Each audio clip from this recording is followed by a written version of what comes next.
Olá, meus queridos, tudo bem? Como é que vocês estão?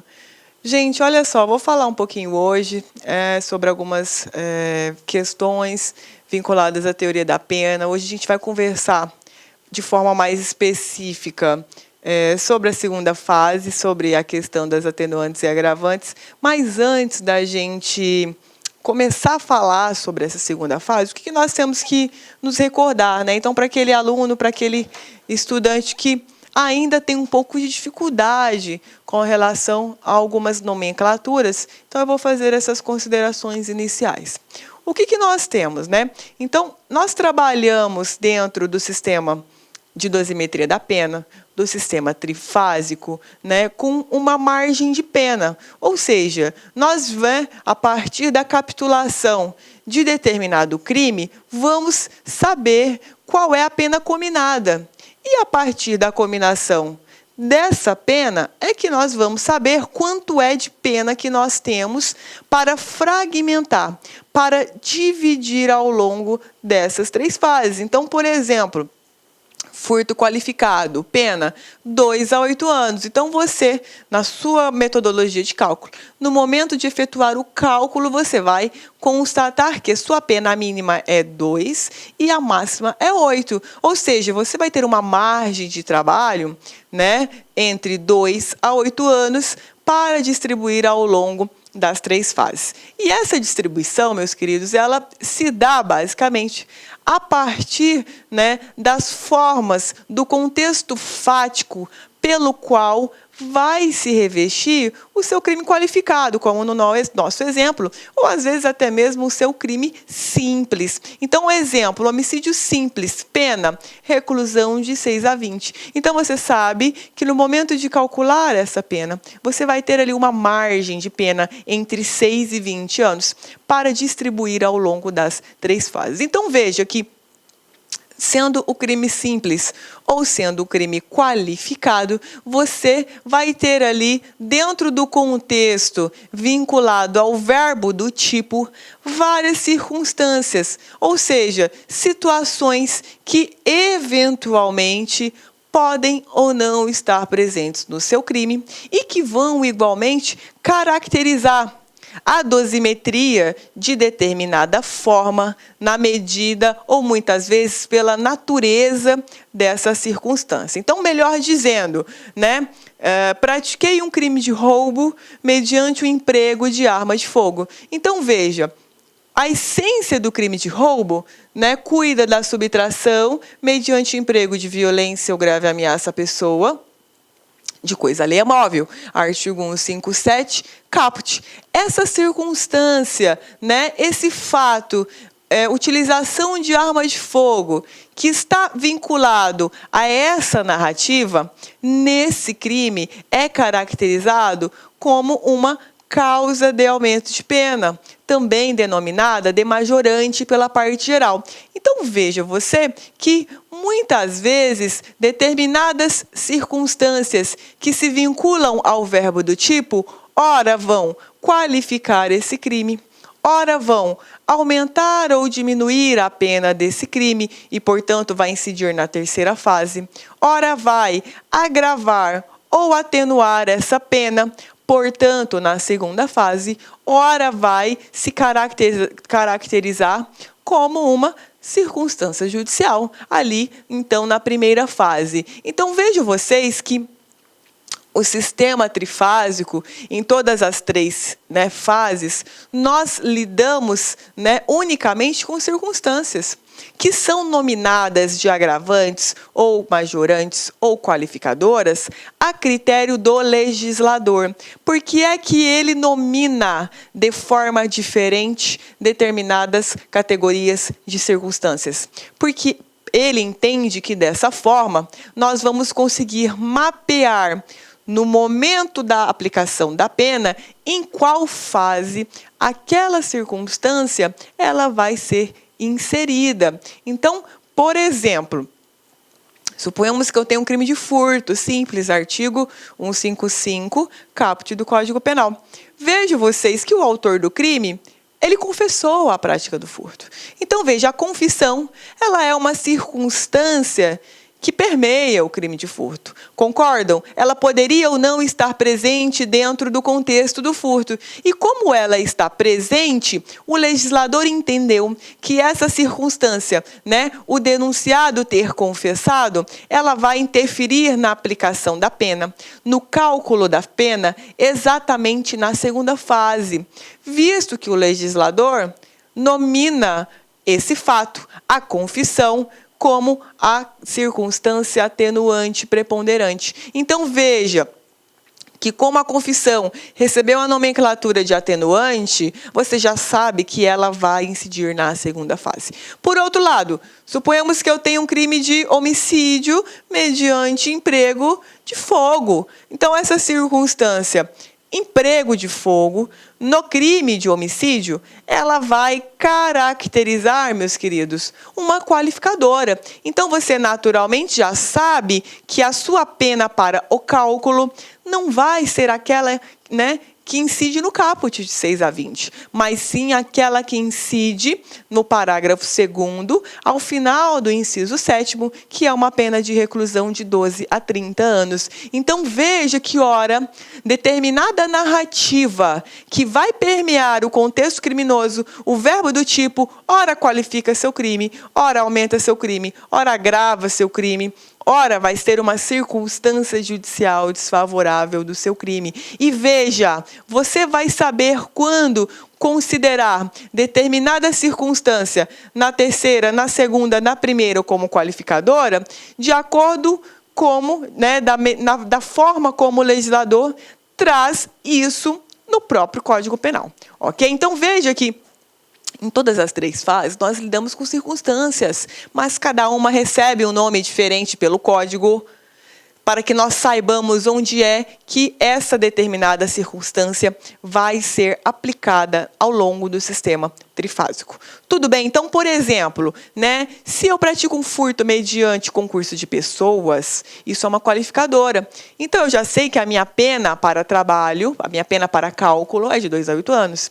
Por outro lado, se eu pratico um crime de roubo mediante concurso de pessoas, isso é uma causa de aumento de pena do crime de roubo. Portanto, de acordo com a lei, eu vou observar essa circunstância, concurso de pessoas, na terceira fase. Então, veja que, ora, uma circunstância está na segunda, ora ela está na primeira, ora ela está na terceira, e dependendo do nome que ela recebe, ou pela parte geral do Código, ou pela parte especial, você, no momento de calcular a pena, vai saber onde haverá essa incidência. Então, essas são as primeiras considerações que eu queria falar com vocês. Então, veja que nós, aqui na segunda fase, nós vamos trabalhar com circunstâncias agravantes e atenuantes, e nós trabalharemos com critério de preponderância de circunstâncias. Então, vejam vocês que, em um critério de preponderância, nós temos várias circunstâncias ocorrendo, ou que ocorreram, e, pelo critério de preponderância, uma vai prevalecer sobre a outra. Uma vai preponderar sobre a outra. Então, veja que dentro desse contexto da segunda fase, nós trabalhamos com algumas circunstâncias que vão preponderar, vão prevalecer sobre outras circunstâncias. Então, veja, basicamente no artigo 61 nós temos ali as tratativas das circunstâncias agravantes e temos ali ao longo do artigo, salvo engano, 65, as situações, as circunstâncias atenuantes. Dentro desse rol de incisos, nos 2 artigos, nós temos aquelas atenuantes que vão preponderar e temos aquelas agravantes que vão prevalecer. Veja que o Código Penal, ele trata como circunstâncias agravantes e atenuantes preponderantes a confissão, a menoridade, ou seja, contar o agente com menos de 21 anos na data do fato, a senilidade, ou seja, contar o agente com mais de 20 anos na data da sentença, a reincidência e os motivos determinantes do crime. Então veja que o Código Penal, ele não trouxe nenhuma outra hierarquia além da vinculação dessas 5 circunstâncias ao status de preponderante. Ou seja, sempre que elas estiverem em choque com outras circunstâncias não preponderantes, elas automaticamente vão prevalecer. E aí, se você tiver uma atenuante preponderante, a sua pena é diminuída, atenuada. Se você tem uma agravante preponderante, a sua pena ela é agravada. Por outro lado, o STJ, ele, além desse critério de preponderância, que é trazido pelo Código Penal, ele trabalha com um critério diferente também. Ele elencou classes de circunstâncias. Isso é uma interpretação do STJ. Então, ele trabalha o seguinte: com a menoridade e a senilidade em cima, ou seja, contar o agente com menos de 21 anos até a data da prática do fato e contar o agente com mais de 70 até a data da sentença. Depois nós temos reincidência, confissão e motivos do crime, motivos determinantes. E aqui nós temos circunstância, atenuante e agravante não preponderante. Ou seja, tudo aquilo que não se encontrar na classe das preponderantes e na classe da menoridade e da senilidade são, portanto, não preponderantes. E partindo desse raciocínio, então, o STJ, ele trabalha com um sistema de compensação. Ou seja, quando eu tiver atenuante e agravante de mesma classe, nós vamos compensar. É como se fosse positivo e negativo se anulando. Então, por exemplo, se eu tenho confissão com reincidência, elas vão se anular. E aí, na sua dosimetria, na sua metodologia de cálculo, é como se não houvesse uma operação matemática a ser feita com base nessas duas, porque elas se anularam. Por outro lado, se eu tenho menoridade e eu tenho reincidência, de acordo com a STJ, a menoridade ela vai prevalecer. Lembra nosso critério da preponderância? Por outro lado, se eu tenho uma atenuante não preponderante, com uma agravante igualmente não preponderante, nós também vamos compensar. Então, veja, a única classe que não se compensa com nada é a primeira, menoridade e senilidade, ambas são atenuantes, preponderantes, e elas estão acima de todas as outras classes, inclusive com a inclusive com a reincidência, a confissão e os motivos. Isso é uma interpretação, uma metodologia de trabalho do STJ. Então, veja, primeiro, o que você vai fazer? Dentro do seu contexto criminoso, você vai fragmentar todas essas circunstâncias para ver o que é que agrava, o que não agrava, o que qualifica, o que não qualifica, o que aumenta, o que diminui, para só então você fragmentar o que é atenuante ou agravante não preponderante, o que é atenuante ou agravante preponderante e se há ou não a existência de menoridade ou senilidade. Estabeleceu isso, estabeleceu essa fragmentação, aí você vai começar a calcular nas classes o que é que se anula. Se eu tenho aqui atenuante e agravante não preponderante, se anulando. Se eu tenho atenuante e agravante preponderante, se anulando. E aqui em cima eu tenho menoridade ou senilidade, que com ninguém se anula. Então, veja que dentro desse raciocínio, por exemplo, se eu tenho uma agravante preponderante e a menoridade prepondera, ou seja, a sua pena ela vai ser atenuada. Por outro lado, se eu tenho agravante não preponderante, atenuante preponderante, a atenuante preponderante vai prevalecer, então a confissão ela vai prevalecer sobre uma agravante não preponderante. Então vejam vocês que o trabalho todo dentro dessa metodologia, em primeiro lugar, é entender dentro do artigo 61 e do 65, basicamente,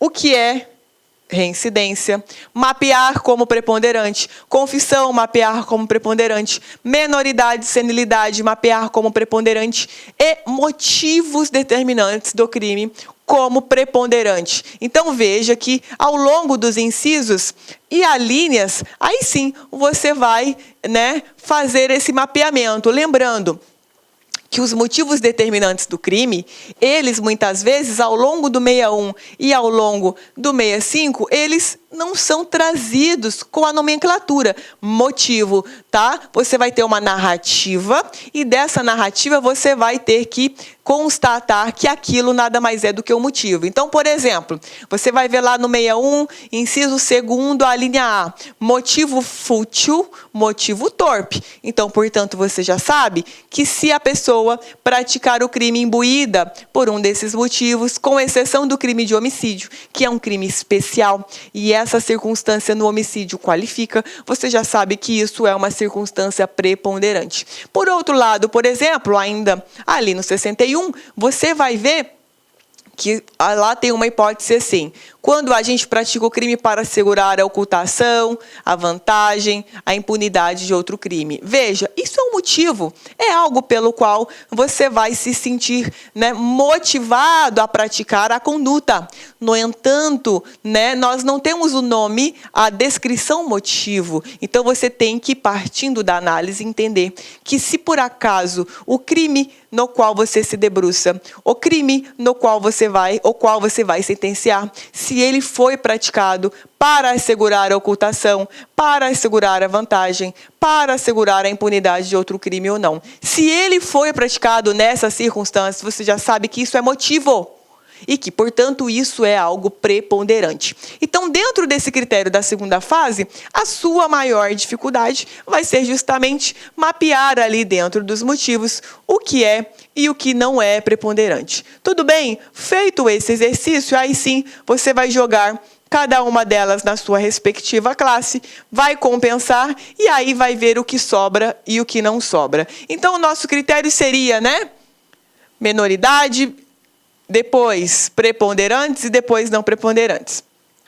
Veja, né, dentro dessa estrutura, aquilo que não se anular e sobrar, você vai entender como preponderante. Anulei uma atenuante não preponderante, uma agravante não preponderante. Logo, elas não vão interferir na minha metodologia de cálculo. Então, apliquei, constatei uma atenuante não preponderante e constatei uma agravante preponderante. Quem prepondera? A agravante. Então, você já sabe que vai operar um agravamento na pena.